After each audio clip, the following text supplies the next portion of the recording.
Good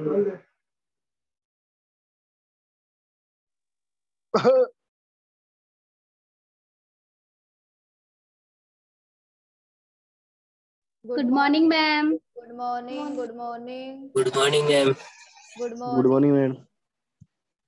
सभी बच्चों के पास आवाज पहुंच रही है ना? हाँ यस मैडम। मैम। क्लियर आ रही है?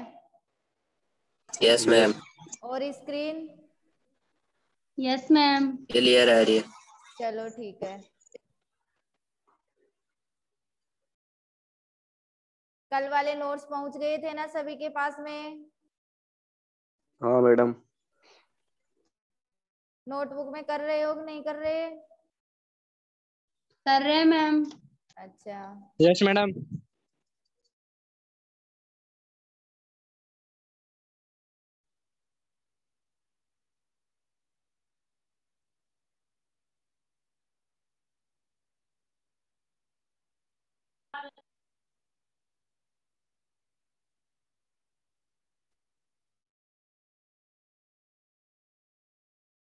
चलो बच्चों, अपनी कल की क्लास में, हाँ good morning Nikita Kanwar, good morning.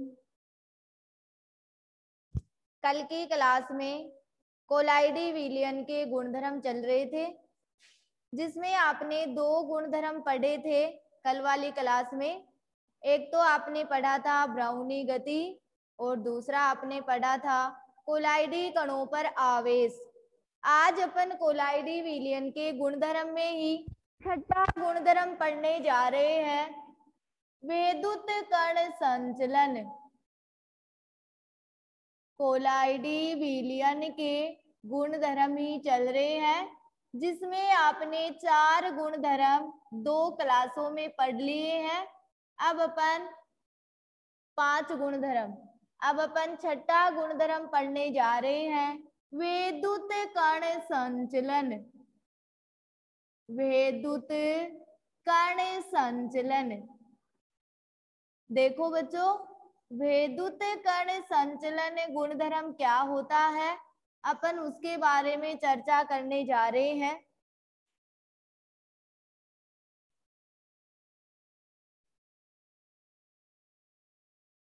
कैसे मोनिका, कल वाले और पहले वाले कैसे नहीं हो रहे हैं मैच? कल मैंने आपको ब्राउनी गति का डायग्राम से आगे वाला पेज भेजा था। परसों मैंने ब्राउनी गति के डायग्राम तक भेज दिया था। कल कारण से आया था ब्राउनी गति का, ढंग से देखो, कारण आया, फिर उसी कारण के नीचे ब्राउनी गति कणों के व्युत्क्रमानुपाती होती है, ये पॉइंट आया। फिर उसी के नीचे नोट लिखा हुआ आया निलंबन वाला, जो मैंने आपको कल बताया था कि निलंबन कणों पर गुरुत्वाकर्षण बल लगता है और कोलाइडी कणों पर नहीं लगता। उसके बाद में मैंने कोलाइडी कणों का आवेश भेजा, फिर अगले पेज में कोलाइडी कणों के आवेश की उत्पत्ति भेजी। उस पेज में आपका फेरिक हाइड्रोक्साइड यानी जल में मिलाया हुआ एक एग्जाम्पल आया। फिर उससे आगे वाले पेज में मैंने 3 एग्जाम्पल भेजे, दूसरा वही फेरिक हाइड्रोक्साइड वाला जो NaOH में था, तीसरा AgNO3 को Ki में, चौथा एग्जाम्पल Ki को AgNO3 में, और उसी के नीचे धनावेशित सोल कौन से होते हैं, ऋणावेशित सोल कौन से होते हैं, यहाँ तक मैंने सेंड कर दिया था। ओके मोनिका प्रजापत, हो गया क्लियर? मोनिका कोई डाउट चल रहा है या हो गया? मिसिंग है मोनिका पेज या नहीं है? फटाफट बोल।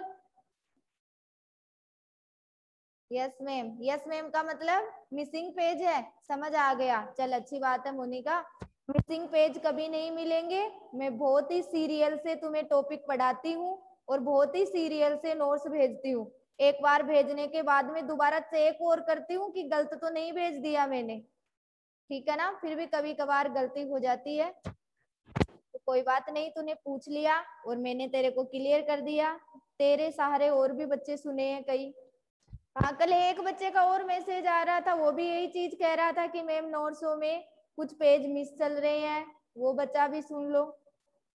मिस कोई भी पेज नहीं चल रहा है, सभी पेज सीरियल से भेजे जा रहे हैं। आज तुम्हारे पास में छठा गुणधर्म भेदुत कण संचलन से आएगा नोट्सों का। चलो पढ़ो। भेदुत कण संचलन क्या होता है? यह एक प्रकार का वेदुतीय गुण है। एक प्रकार का कौन सा गुण है? वेदुतीय गुण है। वेदुत कण संचलन विधि द्वारा यह सिद्ध किया जाता है कि परिक्षिप्त प्रावस्था के कणों पर धन या ऋण आवेश होता है। आपने कल कोलाइडी कणों के आवेश में पढ़ा था कि परिक्षिप्त प्रावस्था के कणों पर धन या ऋणावेश होता है, अर्थात एक ही आवेश होता है। तो यह विधि सिद्ध करेगी कि वास्तव में परिक्षिप्त प्रावस्था के कणों पर धन या ऋण आवेश होता है। तो वेदुत कण संचलन विधि के द्वारा यह सिद्ध किया जाता है कि परिक्षिप्त प्रावस्था के कण पर धन या ऋण आवेश होता है। इसके लिए कोलाइडी विलयन को एक यू आकार की नली में लिया जाता है। कोलाइडी विलयन को किस में लिया जाता है? यू आकार की नली में। इस यू आकार की नली में कोलाइडी विलयन भरा हुआ है। तो परिक्षिप्त प्रावस्था के कणों पर धन या ऋण आवेश होता है। इसके लिए आप प्रयोग करोगे और प्रयोग करने के लिए आप कोलाइडी विलयन को किस में ले रहे हो? यू आकार की नली में। ये कोलाइडी विलयन है। नली के सिरों पर धन व ऋण इलेक्ट्रोड लगा होता है। ये तो एनोड है जो धनावेशित कणों से मिलकर बना होता है, और ये कैथोड है जो ऋण आवेशित कणों से मिलकर बना होता है। ठीक है बच्चों, तो नली के सिरों पर धन इलेक्ट्रोड व ऋण इलेक्ट्रोड लगाते हैं। इन इलेक्ट्रोडों के द्वारा कोलाइडी विलयन में विद्युत धारा प्रवाहित की जाती है, जिससे परिक्षिप्त प्रावस्था के कण किसी एक इलेक्ट्रोड की ओर गति करते हैं। अर्थात बच्चों तुम इस लाइन को इस तरह समझ सकते हो, परिक्षिप्त प्रावस्था के कण एक इलेक्ट्रोड की तरफ गति करेंगे और विपरीत आवेशित इलेक्ट्रोड की तरफ। यदि परिक्षिप्त प्रावस्था के कण धनावेशित है तो वो ऋणावेशित इलेक्ट्रोड की ओर गमन करेंगे, और परिक्षिप्त प्रावस्था के कण ऋणावेशित ले रहे हो तो वो धनावेशित इलेक्ट्रोड की ओर गमन करेंगे। तो इलेक्ट्रोडों के द्वारा जब नली में विद्युत धारा प्रवाहित की जाती है तो परिक्षिप्त प्रावस्था के कण एक इलेक्ट्रोड की ओर गति करते हैं तथा उदासीन होकर एकत्रित हो जाते हैं। इस क्रिया को विद्युत कण संचलन कहा जाता है। यदि धनावेशित कोलाइडी विलयन है, धनावेशित कोलाइडी विलयन है, तो धनावेशित परिक्षिप्त प्रावस्था के कण कैथोड की ओर गति करते हैं। समझ गए ना? विपरीत आवेशित इलेक्ट्रोडों की ओर। कैथोड ऋणावेशित कणों से मिलकर बना है, विलयन आप क्या ले रहे हो? धनावेशित। तो परिक्षिप्त प्रावस्था के कण, देखो मैं विलयन में ये जो दर्शा रही हूँ ये क्या है? परिक्षिप्त प्रावस्था के कण। ये किसकी ओर गमन कर रहे हैं? कैथोड की ओर। इस क्रिया को धन कण संचलन कहा जाता है। इस क्रिया को क्या कहा जाता है? धन कण संचलन कहा जाता है। यदि ऋणावेशित कोलाइडी विलयन है तो ऋणावेशित परिक्षिप्त प्रावस्था के कण एनोड की ओर गति करते हैं। ये देखो, परिक्षिप्त प्रावस्था के कण किसकी ओर गति कर रहे हैं? एनोड की ओर। इस क्रिया को ऋण कण संचलन कहा जाता है। क्या कहा जाता है? ऋण कण संचलन। देखो बच्चों, वो की वही बात आ गई, विपरीत आवेशित इलेक्ट्रोडों की ओर। यदि धनावेशित विलयन है तो कैथोड की ओर गमन कर रहा है, और ऋणावेशित है तो एनोड की ओर। कैथोड की ओर गमन करना धन कण संचलन, एनोड की ओर गमन करना ऋण कण संचलन कहलाता है। ये क्रिया क्या होती है? वैद्युत कण संचलन। तो देखो बच्चों, यह एक वैद्युतीय गुण होता है। वैद्युत कण संचलन विधि द्वारा यह सिद्ध किया जाता है कि परिक्षिप्त प्रावस्था के कणों पर धन या ऋण आवेश होता है। इसके लिए कोलाइडी विलयन को यू आकार की नली में लेते हैं। नली के सिरों पर धन व ऋण इलेक्ट्रोड लगाते हैं।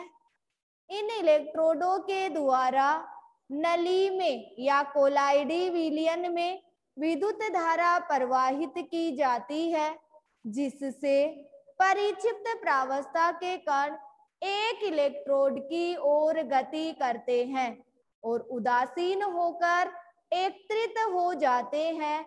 इसे वैद्युत कण संचलन कहा जाता है। यदि धनावेशित कोलाइडी विलयन है तो धनावेशित परिक्षिप्त प्रावस्था के कण कैथोड की ओर गति करते हैं। इस क्रिया को धन कण संचलन कहते हैं।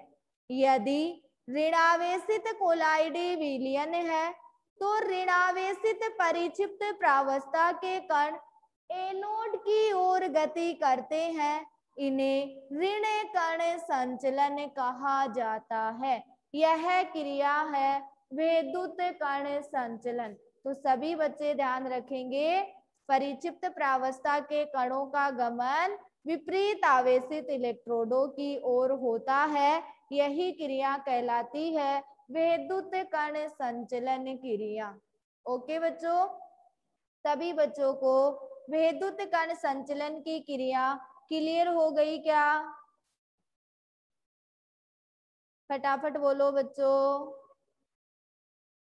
ओके, निकिता कंवर, सोनाक्षी, तनिषा, चेतना, प्रेरणा। लड़कों का जवाब नहीं आ रहा? मधु चौधरी सही है, नेहा प्रजापत ओके। लड़के कहाँ भग गए? आज 17 बच्चे क्लास ले रहे हैं, उसमें केवल 8 बच्चों का आंसर आया है। दीपक, अब की बार लड़के आए हैं। देखो, लड़कों का नाम नहीं लिया जाता तब तक तो बताते ही नहीं कि यस मैम या नो मैम।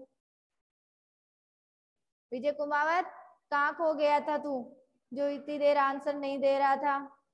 अंकित मीना, ठीक है बेटा, समझ में ही आना चाहिए। हाँ सोनिया, करेक्ट है। चलो बच्चों, तो मैं फिर आगे बढ़ती हूँ। आपका कोलाइडी विलयन के गुणधर्म में 7वां गुणधर्म आ रहा है स्कंदन, और इसी के साथ में कोलाइडी विलयन के गुणधर्म कंप्लीट हो जाएंगे। तो कोलाइडी विलयन के गुणधर्म में 7वां गुणधर्म है स्कंदन। 7वां गुणधर्म कौन सा है? स्कंदन। स्कंदन का दूसरा नाम अवक्षेपण भी है, तो तुम इस पॉइंट को स्कंदन या अवक्षेपण भी लिख सकते हो। देखो बच्चों, स्कंदन क्या होता है? कोलाइडी विलयन में परिक्षिप्त प्रावस्था के कणों पर धन या ऋण आवेश होता है। कोलाइडी विलयन में परिक्षिप्त प्रावस्था के कणों पर धन या ऋण आवेश होता है। इन परिक्षिप्त प्रावस्था के कणों को विद्युत अपघट्य मिलाकर उदासीन कर दिया जाए।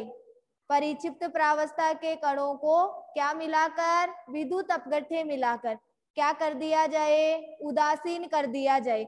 या तुम इस क्रिया को ऐसे भी बोल सकते हो कि कोलाइडी विलयन में परिक्षिप्त प्रावस्था के कणों पर धन या ऋण आवेश होता है।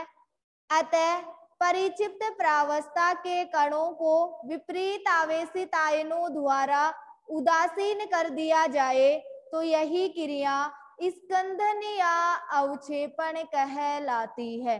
क्या कहलाती है? स्कंदन या अवक्षेपण।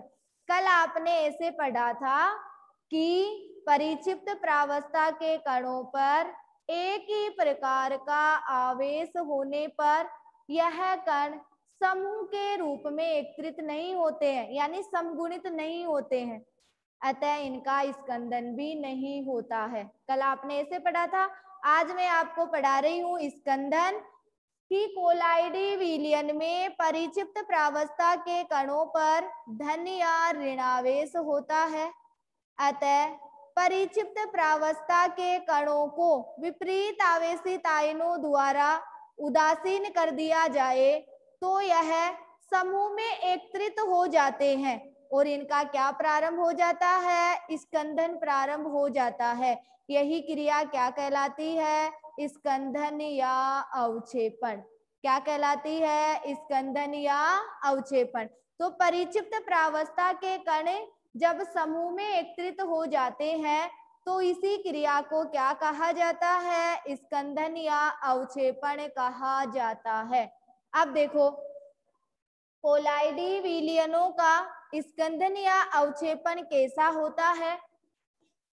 तुम इसमें विद्युत अपघट्य मिलाकर भी स्कंदन कर सकते हो। कोलाइडी विलयन में विद्युत अपघट्य मिलाकर भी क्या कर सकते हो? स्कंदन कर सकते हो।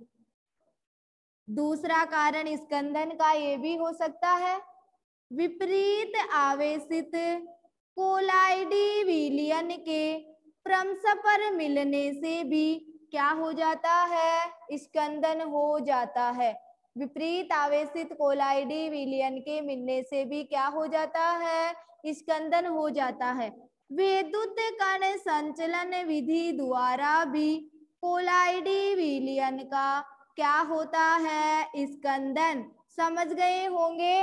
अभी अभी मैंने आपको पढ़ाया था परिक्षिप्त प्रावस्था के कण एक इलेक्ट्रोड की ओर गति करते हैं और उदासीन होकर एकत्रित हो जाते हैं। वही क्रिया क्या कहलाई थी? विद्युत कण संचलन। और यही मैं स्कंदन में बताई हूँ कि परिक्षिप्त प्रावस्था के आवेशित कणों को जब विपरीत आवेशित कणों द्वारा उदासीन कर दिया जाता है तो वह समूह या समगुणित हो जाते हैं या समूह में एकत्रित हो जाते हैं। यही क्रिया क्या कहलाती है? स्कंदन। अब क्लियर?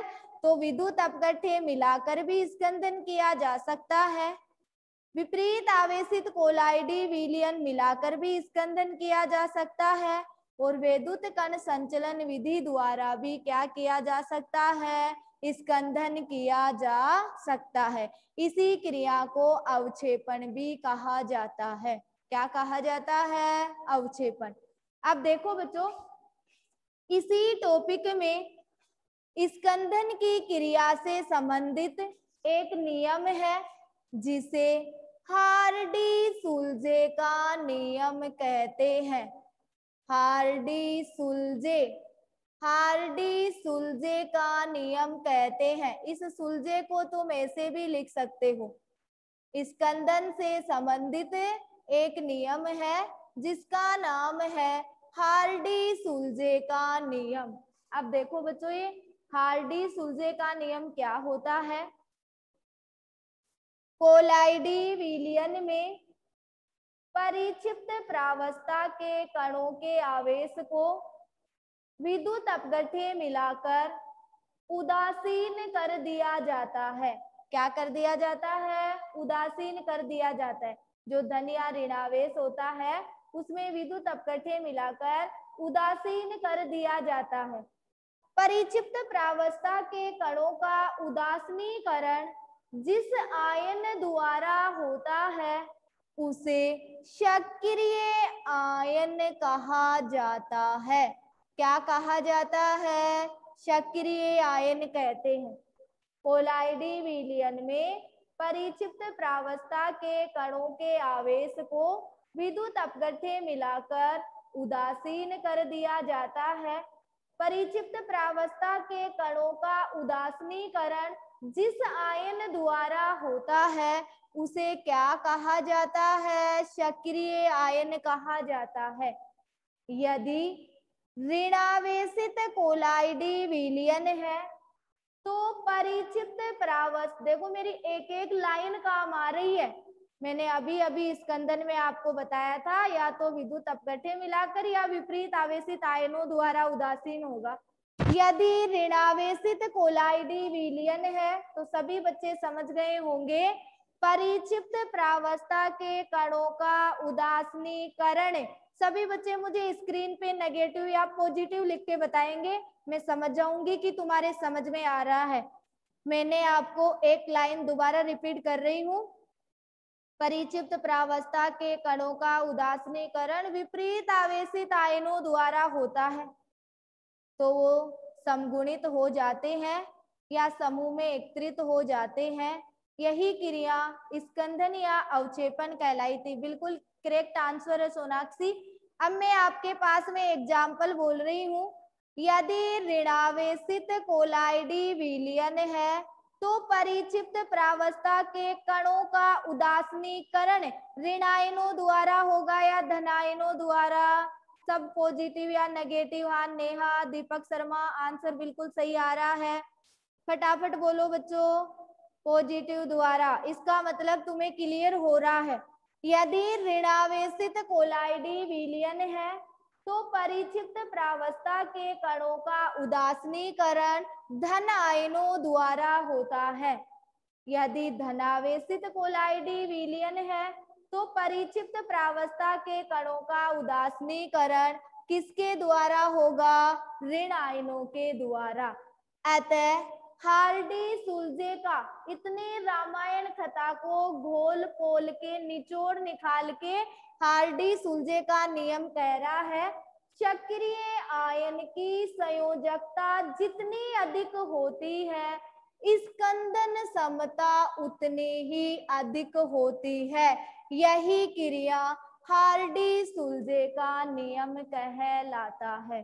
तो बच्चों तुम्हें हार्डी सुलजे का नियम पूछ ले तो इतने रामायण कथा पढ़ाने का मतलब था कि तुम्हें घोड़पोड़ निचोड़ के समझ में आ जाए कि हार्डी सुलजे का नियम क्या होता है। तो एक ही लाइन में आंसर देना है, सक्रिय आयन की संयोजकता जितनी अधिक होती है उसकी स्कंदन समता भी उतनी ही अधिक होती है। ये क्या कहलाता है? हार्डी सुलजे का नियम कहलाता है। ओके बच्चों, तो सक्रिय आयन की संयोजकता जितनी अधिक होगी स्कंदन समता उसकी उतनी ही क्या होती है? अधिक होती है। यही हार्डी सुलजे का नियम कहलाता है।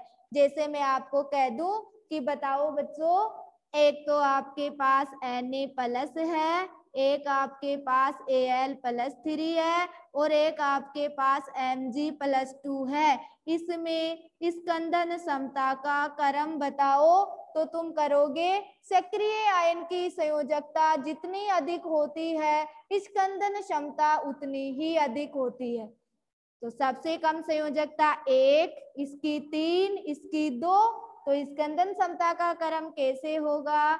Na+ की सबसे कम होगी, Mg+2 की उससे ज्यादा होगी और Al+3 की सबसे ज्यादा होगी। सक्रिय आयनों की संयोजकता जितनी अधिक होती है उसकी स्कंदन समता भी उतनी ही अधिक होती है।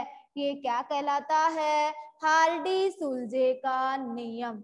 तो बच्चों कोलाइडी विलयन के गुणधर्म का लास्ट गुणधर्म था स्कंदन या अवक्षेपण। रिपीट कर रही हूं मैं, स्कंदन या अवक्षेपण क्या होता है? कोलाइडी विलयन में परिक्षिप्त प्रावस्था के कणों पर धन या ऋण आवेश होता है। परिक्षिप्त प्रावस्था के कणों पर उपस्थित आवेश को विपरीत आवेशित आयनों द्वारा उदासीन कर दिया जाता है तो वह समगुणित हो जाते हैं अर्थात समूह में एकत्रित हो जाते हैं। इसी क्रिया को क्या कहा जाता है? स्कंदन या अवक्षेपण कहा जाता है। स्कंदन या अवक्षेपण निम्न कारणों से होता है। विद्युत अपघट्य मिलाकर, विपरीत आवेशित कोलाइडी विलयन द्वारा, विद्युत कण संचलन द्वारा, स्कंदन से संबंधित हार्डी-सुलजे का नियम। कोलाइडी विलयन में परिक्षिप्त प्रावस्था के कणों को विद्युत अपघट्य मिलाकर उदासीन कर दिया जाता है। परिक्षिप्त प्रावस्था के कणों का उदासीनीकरण जिस आयन द्वारा होता है उसे सक्रिय आयन कहते हैं। यदि ऋणावेशित कोलाइडी विलयन है तो उदासीनीकरण धन आयनों द्वारा होता है। यदि धनावेशित कोलाइडी विलयन है तो उदासीनीकरण ऋण आयनों द्वारा होता है। अतः स्पष्ट है कि सक्रिय आयन की संयोजकता जितनी अधिक होती है उसकी स्कंदन क्षमता उतनी ही अधिक होती है। इसे हार्डी-सुलजे का नियम कहा जाता है। सभी बच्चों को स्कंदन या अवक्षेपण क्लियर? ओके कृतिका। तो बच्चों आपने कोलाइडी विलयन के 7 गुणधर्म पढ़े हैं।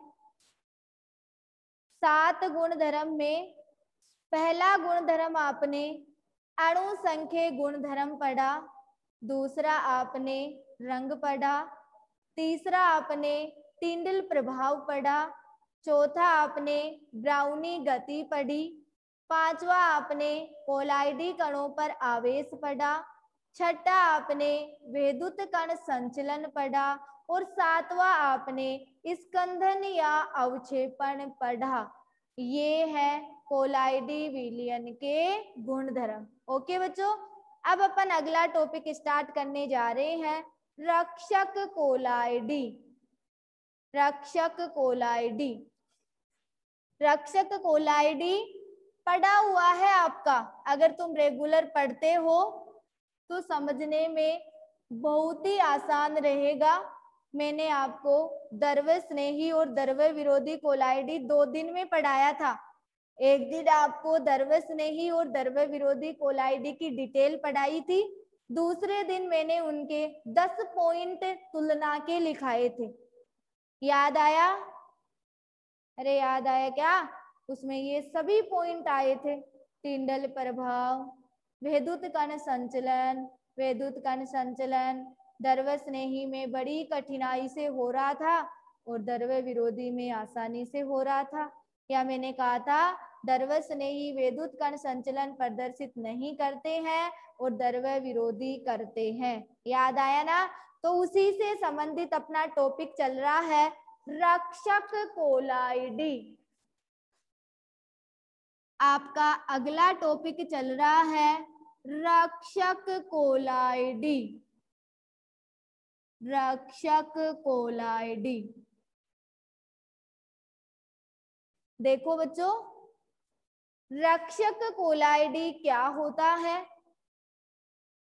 एक तो आपके पास द्रव्य स्नेही होता है और एक आपके पास द्रव्य विरोधी होता है। याद करो, पहले उसको याद करो, फिर ये अपने आप ही क्लियर हो जाएगा। द्रव्य स्नेही कोलाइडी में मैंने आपको बताया था, इसमें परिक्षिप्त प्रावस्था के कण परिक्षेपण माध्यम के कणों से आकर्षित होते हैं। इसे ही द्रव्य स्नेही कोलाइडी कहा जाता है। यदि परिक्षेपण माध्यम के रूप में जल लिया जाता है तो उसे जल स्नेही कोलाइडी कहते हैं। इतना बताने के बाद में इसी में मैंने आपको आगे की लाइन बताई थी जो यहाँ पे काम आएगी। मैंने कहा था परिक्षिप्त प्रावस्था के कण और परिक्षेपण माध्यम के कणों के मध्य आकर्षण होने से द्रव्य स्नेही कोलाइडी अधिक स्थायी होते हैं। बताया था कि नहीं बताया था? फिर उसी के आगे मैंने लाइन बताई थी द्रव्य स्नेही कोलाइडी का स्कंदन कठिनाई से होता है।